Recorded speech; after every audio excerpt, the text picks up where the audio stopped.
Un saludo con muchísimo interés de estar esta tarde con ustedes trabajando este tema.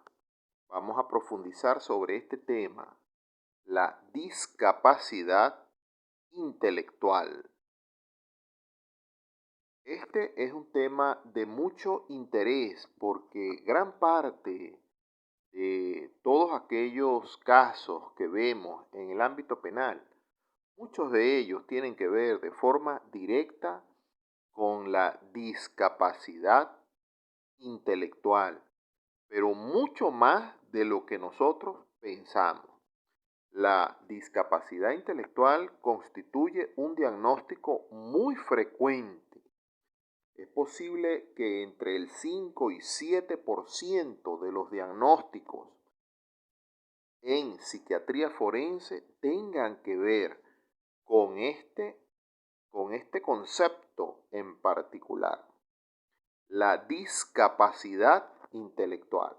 Y es que hoy día hablamos de discapacidad para referirnos justamente a un concepto que intenta, en principio, quitar esa etiqueta, esa categoría que se utiliza para ofender,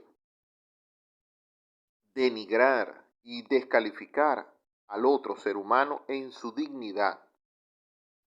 De tal manera que en el ámbito académico y científico se ha intentado pues migrar hacia un nuevo término que limpie, que sanee toda aquella situación en el ámbito de la opinión pública donde se suelen usar los términos de diagnósticos psiquiátricos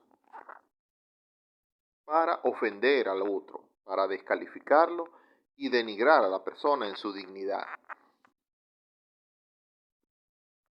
De tal manera que en este concepto de discapacidad encontramos ese aspecto. Señalar un concepto nuevo desde el punto de vista técnico-científico que esté libre, limpio de ese descalificativo que se le ha dado a los diagnósticos psiquiátricos a nivel popular, digámoslo así. De tal manera que discapacidad se refiere a una dificultad o disminución en la capacidad natural que el sujeto debe tener en algunas de sus funciones que le son propias como ser humano, tanto de naturaleza motora como de naturaleza funcional de sus órganos y sistemas,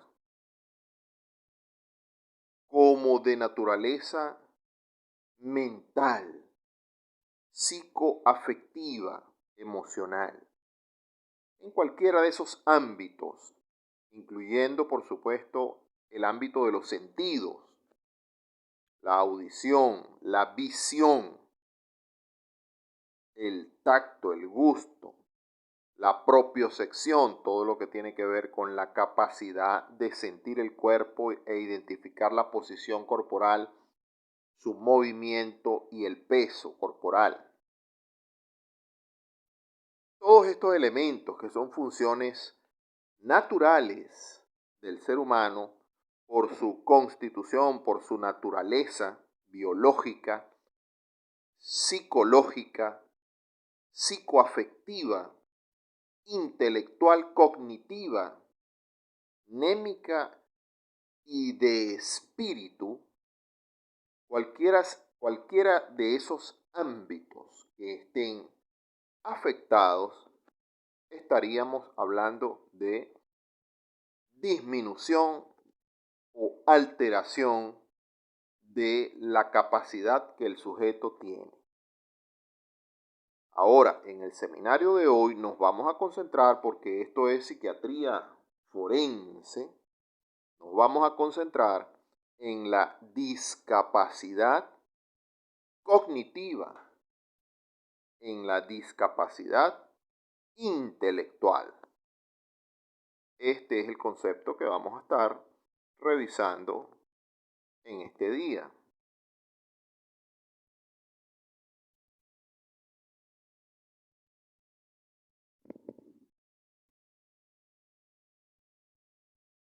Las tres causas de discapacidad intelectual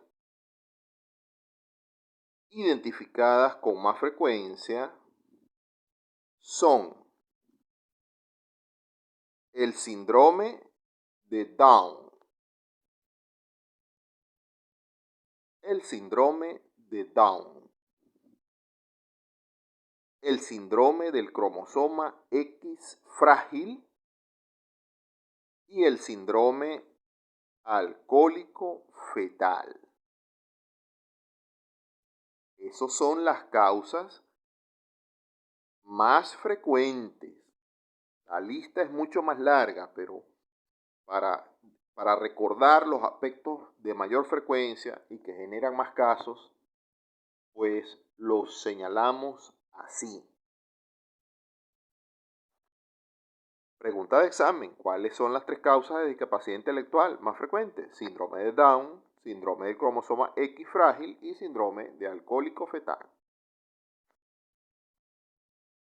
Ya vamos a ver cada uno.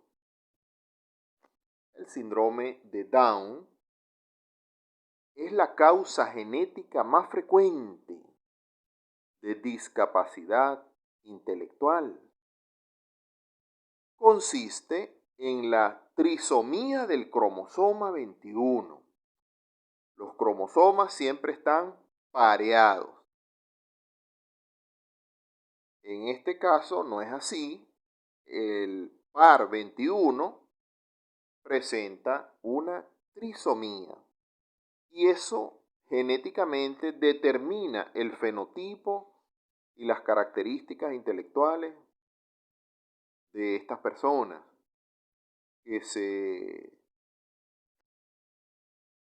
señalan padecer del síndrome de Down. Es una discapacidad intelectual muy frecuente.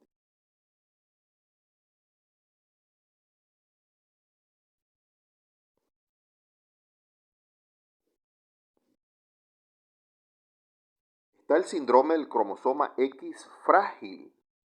Es la causa heredada de discapacidad intelectual más frecuente, con el gen FMR1 localizado en el cromosoma X, que determina el rasgo masculino.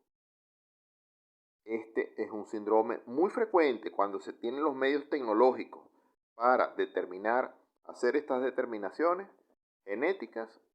Empieza a aumentar su frecuencia diagnóstica.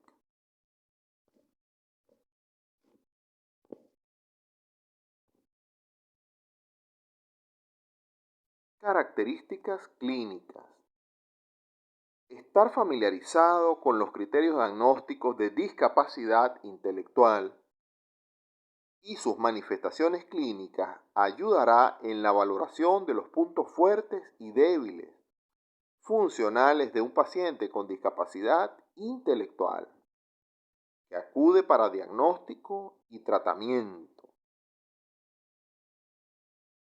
Los criterios de discapacidad intelectual del Manual Diagnóstico y Estadístico de los Trastornos Mentales, en su volumen número 5, lo resumen muy bien. Hay que mencionar que el término de discapacidad intelectual sustituye el diagnóstico previo de retraso mental y es el término equivalente para el diagnóstico de la Clasificación Internacional de las Enfermedades Mentales en su revisión número CIE-11 de trastorno del desarrollo intelectual.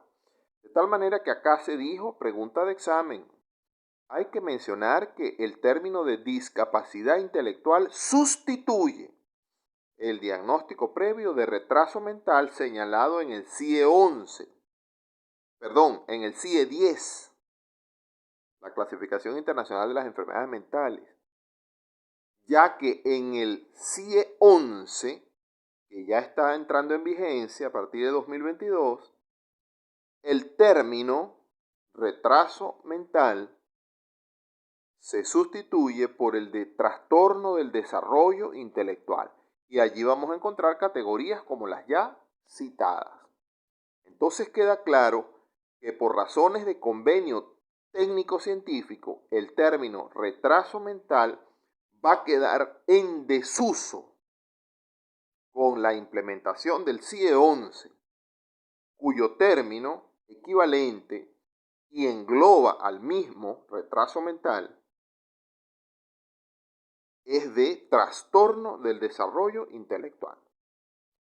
De tal manera que cuando el público en común quieran ofender a otro ciudadano, tendrían que decir: